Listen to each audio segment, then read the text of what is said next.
Okay, so some real talk today because something just keeps getting me annoyed. And yes, the election is crazy, and it's still dividing people. I'm not getting into that, but there's this one point that I have to make because it's about the minimum wage, and it's real talk about the minimum wage. And I've been seeing all this stuff, how raising it to $15 an hour in Florida is going to cause economic detriment. It's going to cause upheaval. And I'm telling everyone to stop it because I'm going to explain why, there's this case. So I wrote this up. I'm going to read it. I'm going to try and keep this to a minute if I can, or a little under 2 minutes, but it's going to be kind of tough. So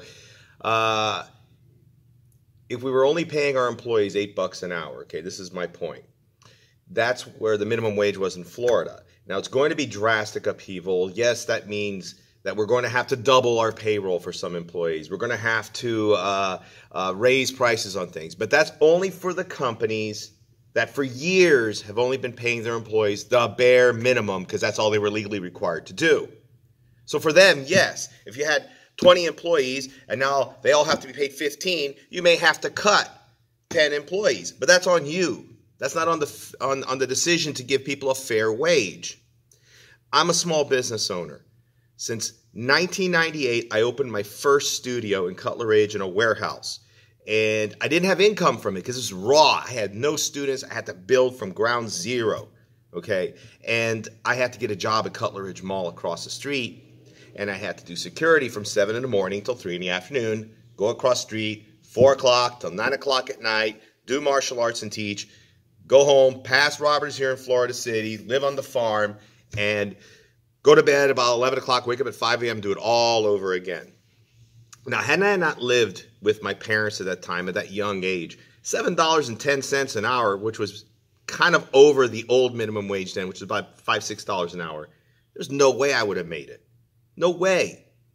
30 hours a week barely got me over $200. How are you going to pay rent? How are you going to buy groceries? How are you going to do anything with that? Okay, and you have to understand the federal the poverty line in Florida is set to like just about 15,000. So it keeps people in the working poor status because companies refuse to invest in their employees. So when I started this and I started to actually make income, and in 1 year I built my company to the point to say, screw you, Cutler Ridge Mall, I'm on my own. And I basically said, one day I'm going to have employees.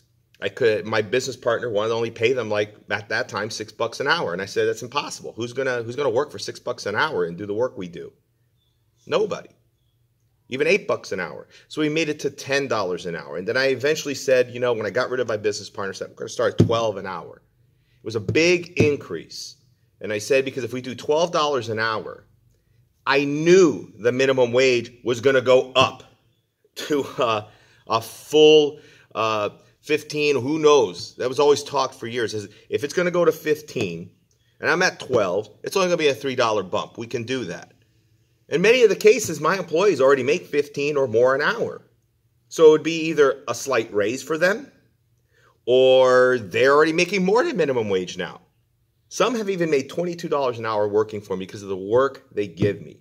My point is, we invest in our employees. When you're a company and you own a company, if you take the I don't want to say attitude of a certain president that we just use our employees till they're used up and move on versus investing in my employees. I invest in them. I give them a fair wage that can help them in their lives so they can work for me and keep working for me. When you pay them too low, they're going to keep moving because they have to make a living.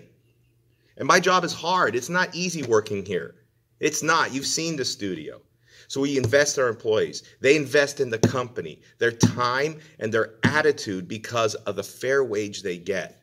Now, if you don't agree with me, don't agree with me. I'm telling you, I'm part of this. I know what it is. I'm proud to be the son of 2 immigrants who started their own companies and made enough money, more than enough to support me and my brother go to private school, even though we didn't always look the part because we were very humble.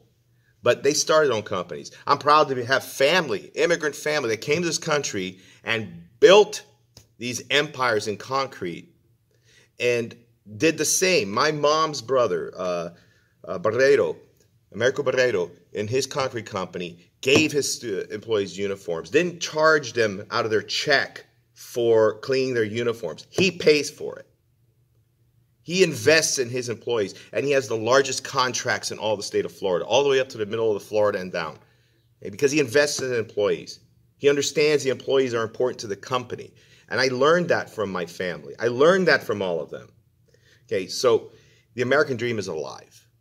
But we have to stop this fear-mongering, because that's what it is. It's like, oh, we raised 15 bucks. We're going to lose everything. The economy's going to collapse. It's all this guy's fault. No, no, no, no. It's the fault of the people who rip off their employees and then cry that because the government has done this, now all of a sudden we can't have a company. That's not the case. You have to pay your people. Pay them fairly. And a lot of those companies, I've experienced them in the past, that pay bare minimum, have also ripped off their employees by violating the labor laws. Okay, so I'm sorry if you think it's going to cause a problem. You're misinformed. Okay, be in my shoes and invest in your employees, and you'll see the difference in your employees and your business, and it will grow. All right, that's it. Have a good day, guys.